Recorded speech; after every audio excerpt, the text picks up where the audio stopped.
The date is July 4th, 1928, and a small private flight has just left Croydon Airport in the UK to begin its flight across the English Channel to Belgium in Europe.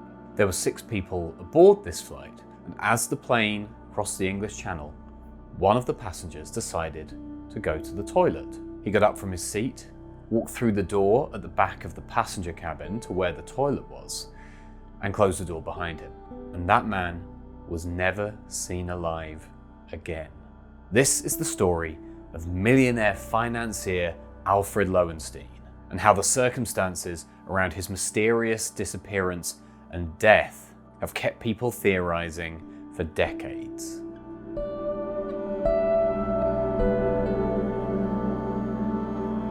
Now, to give a little bit of a brief background about Alfred Lowenstein. He was probably around his peak power, his peak financial status around the mid-1920s. A lot of his wealth came from wise and sensible investments in electrical power and artificial silk creation.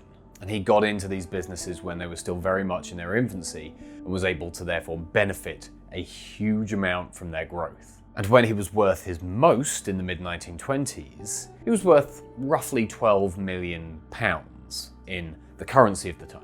And adjusted for inflation, that actually comes to roughly around 1 billion in today's money. And you might hear those figures and think, well, that's nothing. There are billionaires, like multi-billionaires around today with more money than Alfred Lowenstein could ever even imagine. But at the time, that actually made him the 3rd richest man in the world, which, as things stand at the beginning of 2025, puts him in about the position of today's Mark Zuckerberg.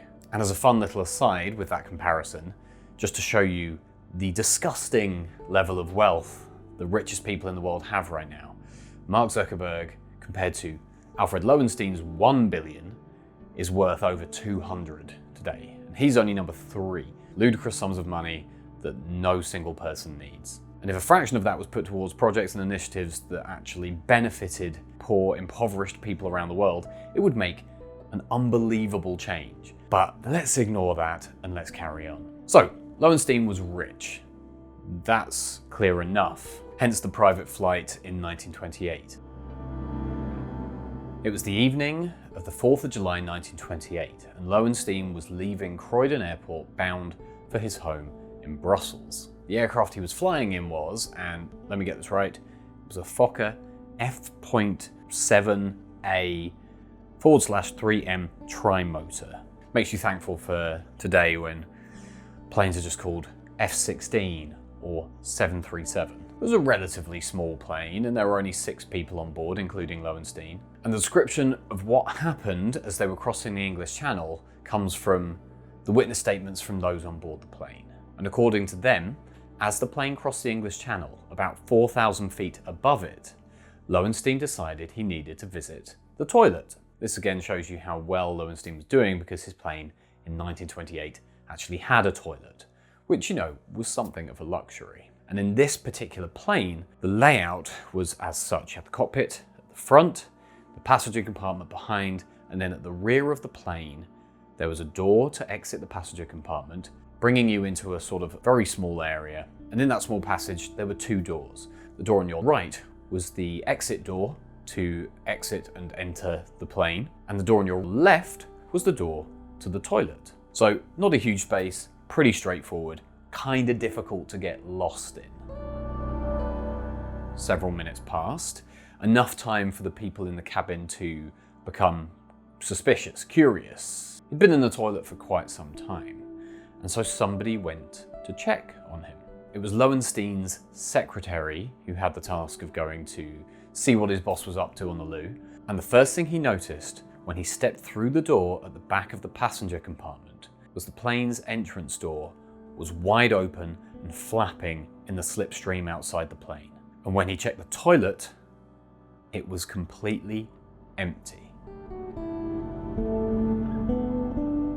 Just pausing the video here quickly to say thank you so much for watching up to this point. Please hit that subscribe button if you want more videos like this. It will really help me out. And back to the video. And these 2 things, the open door and the empty toilet, could mean only one thing. Unless Lowenstein was doing a Spider-Man and clinging to the roof of the plane where no one could see him, he had fallen out of the plane, and subsequently, the 4,000 feet into the English Channel below, and almost certainly to his death. And this is what the witnesses believed must have happened as well, because of course, what other explanation could there be? But how could that have happened? Was the entrance door to the plane already open or left open and no one had noticed? And as soon as Lowenstein had stepped into that compartment at the back, he'd been sucked out of the plane to his death? Or had Lowenstein opened the door himself and jumped to his death? These both seem like incredibly unusual things to have happened. And so there must have been more to the story. Obviously, what they did immediately after discovering that Lowenstein had disappeared was they brought the plane down as quickly as possible. They made an emergency landing on a beach near Dunkirk in France. But obviously that made no real difference to the situation. Lowenstein was gone and almost certainly dead. And after that emergency landing, the plane was then transferred to another airfield nearby. Now, in the immediate aftermath of this accident, the news of his death was shared worldwide. There was panic, which immediately caused panic selling in his corporations, and the value of the shares in his companies plummeted by more than 50%. So his death had a huge impact on the value of his business. In the days after the accidents branch of the British Air Ministry actually conducted tests on the plane to see what had gone wrong. Had there been a malfunction? Was this an accident or was there something more going on? Obviously, most of the tests revolved around that rear compartment and the plane's outer door. And on the 12th of July, 1928, so a week and a bit later, they actually revealed the results of some of those tests.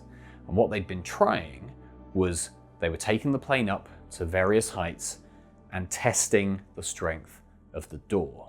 And they revealed that at an altitude of about 1,000 feet, so remember the plane was at 4,000 feet over the English Channel when Lowenstein disappeared. So they took it up to a quarter of the height that it was actually at and began throwing themselves at that door to see if it would open. And at 1,000 feet, with one of the Air Ministry investigators literally throwing himself at the door, it did open. But it only opened about 6 inches. And as soon as it did, it immediately slammed shut as the slipstream violently closed the door and the man was thrown back into the plane. And that was at 1,000 feet, where the slipstream and the pressure outside the plane would have been far less than it would have been at 4,000 feet. And the conclusion was a pretty obvious one. With no defects found in the door and the results seen at 1,000 feet, they concluded that it would have been impossible for someone to accidentally open that door at an altitude of 4,000 feet. It doesn't matter how strong they were, no one would have had the strength to force that door open against the slipstream and the pressure outside the plane. So this immediately ruled out the chance that Lowenstein had simply mistaken the plane's outer door for the bathroom door, and instead of going to the toilet, had simply just stepped out of the plane and fallen to his death.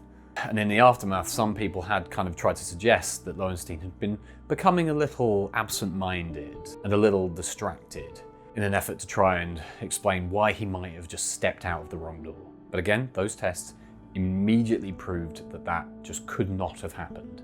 And on the 19th of July, 2 weeks after his disappearance, Lowenstein's body was discovered. It was discovered floating near Boulogne in France and picked up by a fishing boat and brought to Calais, where, having been in the water for some time, it was obviously quite hard to identify. Definitely didn't look like Alfred Lowenstein anymore. So the body was ultimately identified as Lowenstein by the wristwatch. Now, the family of Lowenstein publicly stated that they didn't suspect anyone of foul play. And so they did actually request an autopsy of the body, which wasn't necessarily something that was always done back in the day. But they claimed that they wanted an autopsy to avoid the possibility of people claiming that he'd been poisoned and then thrown out of the aircraft, or some other form of foul play had taken place. And that autopsy revealed a partial fracture of the skull along with several other broken bones. And the ultimate conclusion of the autopsy was that Lowenstein had still been alive when he hit the water. After the autopsy, Lowenstein was buried in a tomb belonging to the family of his wife. But interestingly, his name was never actually carved in the tomb, so he was essentially buried in an unmarked grave. So, after the body was found, the autopsy happened, no clear signs of foul play. Family were happy with all that, had the funeral, buried in an unmarked grave, case closed. But obviously no, this was still very much case open. There were still things that hadn't been explained. Even with the discovery of his body, no one was able to explain how he'd gotten out of the plane in the first place. And if it was me looking at this situation, even though I've got no engineering knowledge, no aviation knowledge, no mechanical knowledge at all, the investigation discovering no mechanical failures in the door, no way anyone could have opened it from the inside, leads me to, I think, the only possible conclusion is that somebody else was in on this and somebody threw him out of that plane. Now, being the third richest person in the world, being a multi-millionaire in the 1920s, Lowenstein had, let's say, rivals. You could even go as far as saying enemies, because, you know, what person gets to that level of wealth and doesn't step on a few people and make a few enemies, or just have people on their backs targeting their wealth? So it's not a huge stretch to imagine that somebody might have been out to get him. And there have been multiple theories as to what could possibly have happened to him. As usual with these mysterious deaths, it's up to us to kind of decide which one we think has the most truth to it. Some suspected employees within his own business of conspiracy to murder him and gain control in the business. The New York Times hopped onto that kind of growing absent-mindedness that he was potentially displaying and kind of backed the idea that he must have just stumbled out of the wrong door, but we know that couldn't have happened. Being a multimillionaire and having his hands in lots of different businesses and areas, he did leave behind a somewhat kind of tangled web of different business ventures. So he did leave behind a bit of a mess. And some people think that his empire may have been on the verge of collapsing completely. And in that situation, it had become all too much and he'd ended it over the English Channel. But again, we have the fact that he could not have got himself out of that plane if he tried, and the fact that none of those theories were ever proved true. And there were obviously theories around it being business rivals who'd wanted to take him out of the picture. Another theory is that he could potentially have faked his own death. I mean, think about it. The body was discovered, obviously unidentifiable, it'd been in the water for too long, and was only identified by Lowenstein's wristwatch. Now, it would have been very easy to get somebody else killed, put his wristwatch on the body, and dump it in the channel. And then the body was buried in an unmarked grave. But again, nothing conclusive.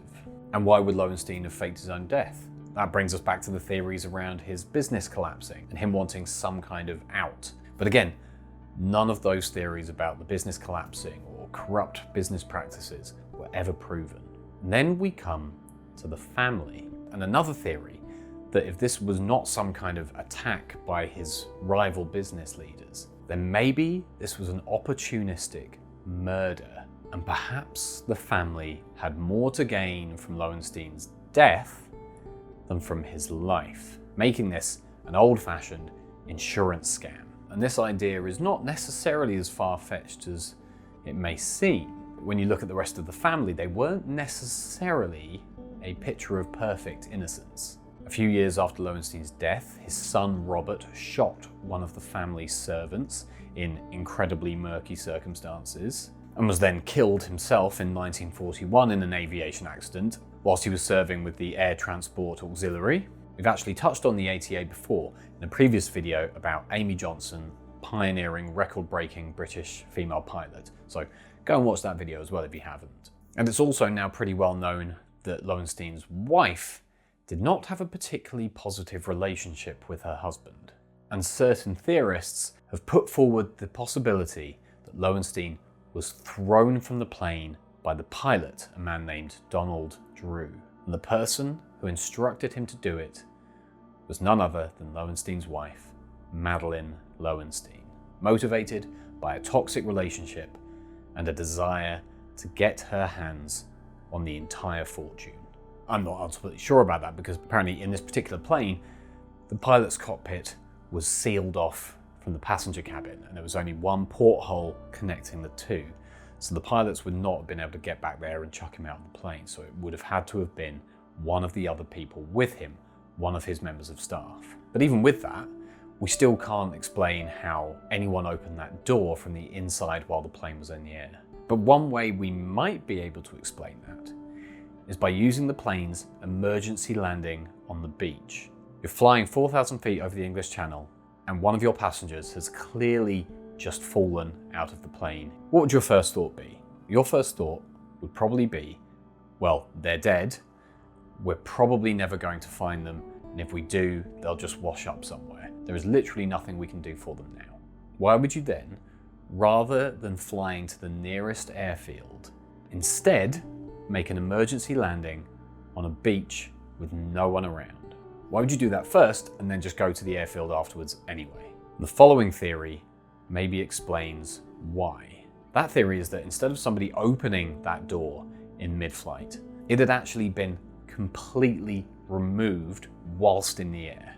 So somebody had literally unscrewed the door and had it and Lowenstein fall out into the sea. The theory then goes to say that they made that emergency landing on the beach simply to attach a replacement door to cover up what they'd done in the first place. Now, Drew believed the beach that they landed on to be a completely deserted beach, but in actual fact there was a military unit training on it at the time who saw the plane coming into land and ran to meet it. It took them about 6 minutes to get to the plane after it landed, by which point everybody had disembarked from the plane. Once they got there, a lieutenant from the military unit questioned the pilots about what had happened and why they'd landed there. And the pilot, Donald Drew, was apparently behaving very strangely and evading questions for about half an hour until he eventually admitted that they'd lost Lowenstein over the channel. They were all questioned some more, but ultimately no one was immediately suspected and no one was arrested, and they were allowed to divert to that close-by airfield. Now, after all that theorizing, nothing has ever been fully proven to be true, and we still don't know exactly what happened.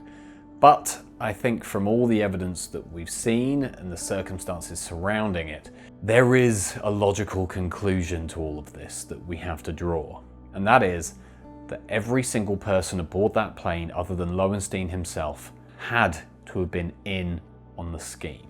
Lowenstein was never getting off of that plane any way other than out of the door, and all of those on board knew it. That fits with the unusual behavior once they'd landed on the beach, and the fact that they probably landed on that beach and didn't just go to the airfield because they needed to replace that door before anybody found them. And that is actually supported by a witness. A French fisherman was later reported to have seen something that looked like a parachute falling from the sky around the time of Lowenstein's disappearance. And at night, a plane door and a body falling from the sky could quite possibly have been mistaken for a parachute floating down into the water. So ultimately, whoever was responsible, and let's face it, it looks like it was Madeleine Lowenstein, they got away with it. It was the perfect crime. Wait until you're over the middle of the English Channel, completely remove the door, have the secretary and the valet throw Lowenstein and the door out of the plane, land where you think no one is going to be, replace the door, and then head onto the airfield and claim that he stumbled out of the wrong door in the middle of the flight. Tell me what you think. What do you think really happened to Lowenstein up there? And do you think it was Madeleine who was responsible? And on that note, thank you for watching. Remember to like, subscribe, comment if you want, and I will see you in the next one.